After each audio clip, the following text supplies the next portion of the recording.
This is Ag Matters PM from the Iowa Agribusiness Radio Network, brought to you by the Iowa Soybean Association, your daily recap of the information that affects Iowa's farmers, producers, and consumers, right here in the heart of the heartland. With reports from our award-winning broadcast team of Dustin Hoffman, Riley Smith, and Mark Magnuson. Now, from the IARN studios in Des Moines, here's Riley Smith. Well, good day and welcome to Ag Matters PM from the Iowa Agribusiness Radio Network. I'm Riley Smith. Today is Monday, August 22nd, 2022. We're finally back in the office after the Iowa State Fair, and we're so glad you can join us today. In today's episode of Ag Matters PM, I talk with Iowa 1st District Congresswoman Ashley Hinson. This conversation is from the Iowa State Fair. We talked about inflation and many other issues that she sees going on in her area. We also have a look at that ag weather outlook, but first let's run down the markets. It's time now for the Ag Matters PM Closing Market Summary, your source for market analysis and settlement prices from the day's trade in Chicago, courtesy of the folks at agmarket.net. Well, we're at the end of another trading day. We're back in the office for this week, and for a bit of analysis, we go to Robin Schmahl of agmarket.net. Robin, what did we see in those grain markets today? Actually, what we're seeing mainly, it seems like corn was going along for the ride to some extent. Although they did increase basis down in those barge rates over the weekend, exporters were preparing for more business. That seems to be unfolding. So they increased corn basis, they increased bean basis. So there was some strength coming out of there. Now we have the Pro Farmer Crop Tour going on this week. We'll be getting some information fed through on a daily basis as to what things are looking like. But our media director, Betsy Gibbon, is traveling with them for a while, and she took a snapshot of some of the first samples they had, and they didn't look very good. Now, that's just random selection, and as they go throughout the week, they'll be taking a lot of samples from different places. But mainly, corn seemed to go along the ride because beans were very strong. Beans, soybean meal, very strong today. Now, export inspections were not that good for beans. They were down 3 million bushels at 25.2 million bushels. However, China is looking to purchase more beans this week. Now, last week they booked 779,000 metric ton, which was their highest booking since April. There was some concern over that with the whole Taiwan deal, and their being frustrated with Nancy Pelosi visiting there. And we were wondering what was going to happen there as far as some kind of retaliation, but apparently it's not happening through the soybean market. So they're actively in the market, and that's pushing soybeans. And again, like I said before, basis on soybeans had increased over the weekend. So there's some good demand that seems to be shaping up there, and that's carrying the ball. Now, corn export inspections were 7.9 million bushels higher this week than last week at 29.2 million bushels. Wheat was up 7.5 million bushels at 21.8 million bushels. So that provided some support there as well. Now, India came out and clarified that they're not going to be importing wheat this year, despite reports that some of the media had put out that they were probably going to be looking at importing wheat. That's not the case. They came out and clarified that. Ukraine has been shipping some grain out of the country. 2 more ships cleared now again for export, one with wheat, one with corn. There's some other ships going back in there. So far, their shipments since the beginning of the month when they first were allowed a corridor to go in, they've reached 689,649 tons of food shipments that have moved out of the country. So it seems like they're trying to step up and get as much out as they can. Things are going along okay there right now. So we did see the strength coming into the market, not so much weather-wise, but more demand-wise. That's been providing some good support to begin the week. All right, and what are we seeing on the other side of the marketplace in the livestock complex? I mean, last week we saw hogs especially treading some pretty difficult waters. Yeah, hogs fell out of bed last week. I think what we do is what happened was funds started liquidating, and I call it like pancaking because they hit stops, and it just keeps on pancaking lower and hitting more stops, and it's kind of like a Katie bar the door sell. Now, we've always looked at these chart gaps below and say, well, they generally get filled, and they were there in October and December. Now, August hogs went off the board, leaving numerous chart gaps without being filled, probably the exception. Today, December hogs came within 12 points of closing that chart gap that's been sitting there for quite some time. I wouldn't have believed that it would have happened in about a week, going from a contract high down to nearly finishing those or closing the chart gap, but we saw it happen. Now, that's going to still be a bearish point in both October and December, although we did seem to run out of some of that fund liquidation, the heavy selling today. Now, at the noon time, we are seeing cash hogs up $4.66. Now, that's unusual for a Monday to see that, but we did see that last week as well. But that's providing some hope, as well as cutouts being up $3.86. Now, that changes a lot by the end of the day, but at least we're seeing some indication of some strength coming out from the packers wanting to bid higher to get some hogs in. Now, the slaughter numbers have been increasing the last few weeks, and that's really a good sign. Pork production was 2.7% higher last week to 505 million pounds. Now, slaughter increased 3%, and that is maybe giving us an indication that with the lower hog weights, packers need to be a little more aggressive.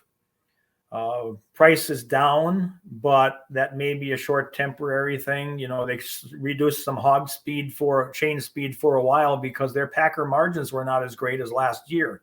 They wanted to improve those packer margins.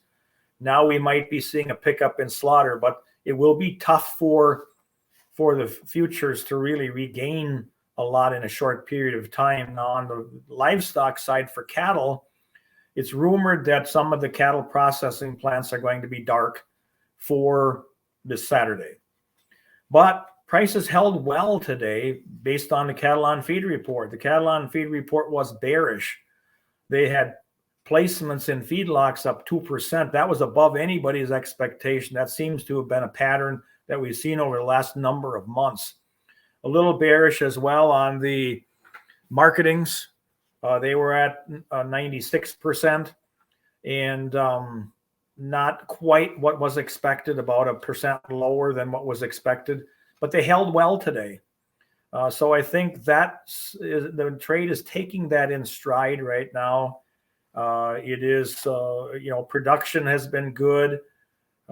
Chain speeds have been good. We saw higher cash the last 2 weeks, but now we're getting closer to that Labor Day. With the plants being dark on Saturday, packers may be using that now as a ploy in order to avoid paying much higher cash the next 2 weeks. All right, Robin, lots of great information today. For those of our listeners and our watchers who would like to learn more and get in touch with the folks at agmarket.net, how can they do that? You can call me directly at 877-256-3253, or they can go to our website, agmarket.net. There's a contact number on there where you can reach anybody in the office. All right, Robin. Well, thanks for talking with us today, and we look forward to speaking with you again soon. All right. It's always a pleasure. Thank you. That again was Robin Schmahl of agmarket.net. We'll go ahead and take a look at how those numbers close. That's courtesy of the folks at Bar Chart. September corn is up 7.5 at 633.5. December corn up 5 3/4 at 629 even. September soybeans up 38 1/4 at 1527 even. November soybeans up 31 1/4 at 1435 1/4. October soybean meal up 12.80 at 420.80. Soybean oil up 70 at 67.02. Chicago wheat is up 17 1/4 at 770.5. Minneapolis spring wheat up 13 3/4 at 888.5. Kansas City hard red wheat up 20 1/2 at 865 1/4. And September oats down 6 even at 412 3/4. On the Merc, August live cattle down 37 at 141.22. August feeders down a dime at 181.40. October lean hogs up 85 at 93.97. Pork cutout up 22 at 95.02. And Class 3 milk down a penny at 20.07. And that's been a check of the markets here on Ag Matters PM. We're going to go ahead and take a quick break to hear from our sponsor, the Iowa Soybean Association and the Soy Checkoff. When we come back, I have some of my conversation with Iowa 1st District Congresswoman Ashley Hinson at the Iowa State Fair.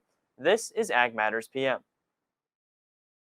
Iowa Soybean Association is driven to deliver for Iowa's 40,000 soybean farmers. We're proud to provide objective agronomic research, a helping hand with soil and water stewardship, and timely industry news powered by the Soybean Checkoff. Learn more at iasoybeans.com.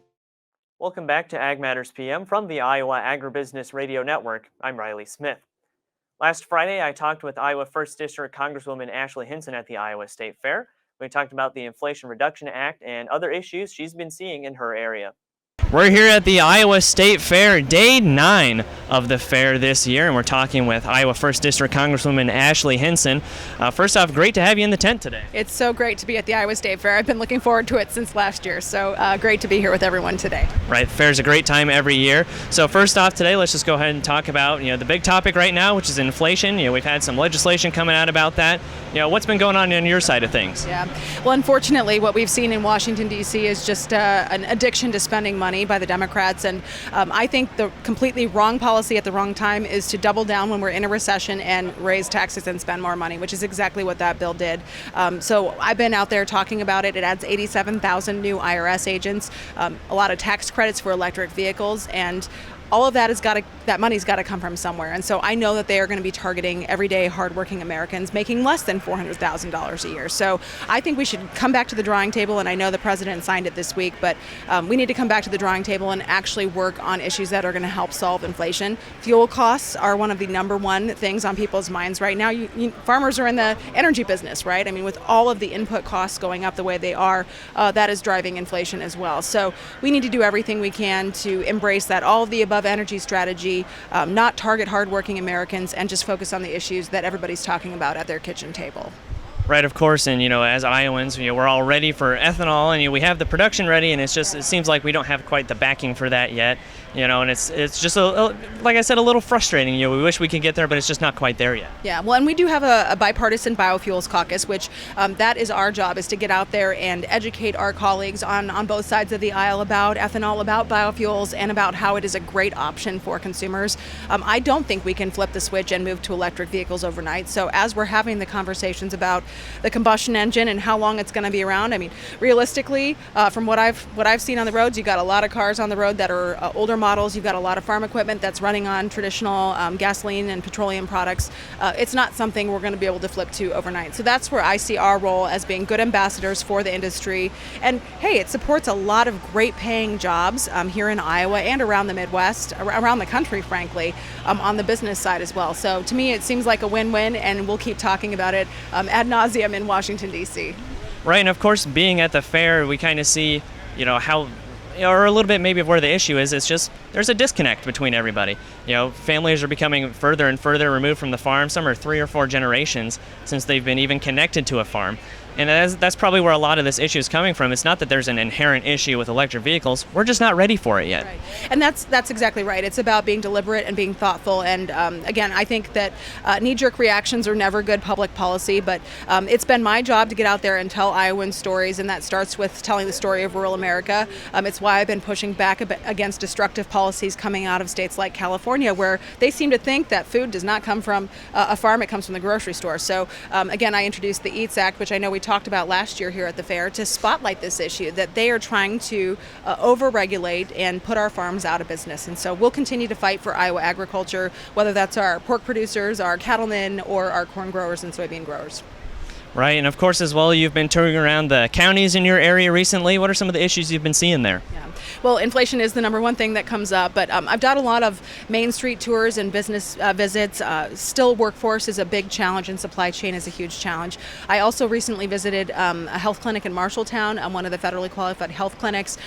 Making sure that people have great access to care has been a priority for me and my office, and so we were actually able to secure some funding for them so they could expand their options for health and dental in Marshalltown. So really had a chance to kind of peel back the curtain on some of the projects that I was able to deliver for the district and for Iowans. And but I think the main story I continue to hear is life is harder for people right now. It's more expensive under this Biden-Pelosi economic agenda, and they want me to push back on it and to be a check on the administration.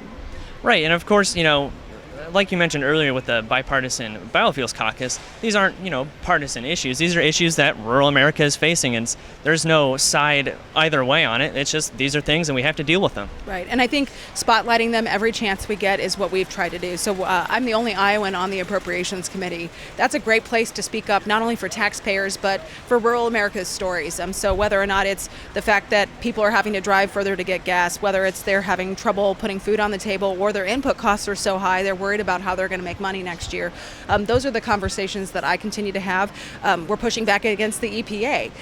That's a great place to do it on the Appropriations Committee because everybody has to come to us as appropriators and ask for their money for their budgets. So I see oversight on that committee as an absolutely critical part of standing up for rural America, and that's what we're doing every day. All right, and of course, everybody being super excited to be at the State Fair this year. What are some of the things on your agenda for today? Well, I've got to get my pickle dog. That's always my first stop, is typically trying to eat at the pickle dog stand. I heard the finisher is awesome, so I'm definitely going to try that today. And then my boys will be arriving a little bit later today.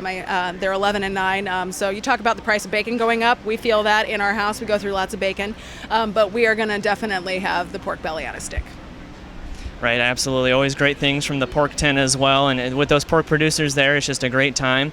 And just such a great opportunity at the State Fair to connect with these people who maybe aren't so connected to the farm, but they're here, kind of a captive audience, so might as well teach them while they're here. Absolutely. There's so much to see and so much to learn about industry, just the displays, the exhibits. All of our young people who have spent hours and hours and years cultivating animals to show here at the fair, and I got a chance to see some of those at the county fairs, so it'll be really neat to see them on display here this week too. So I'm just very proud to be an Iowan and very proud to be here at the Iowa State Fair.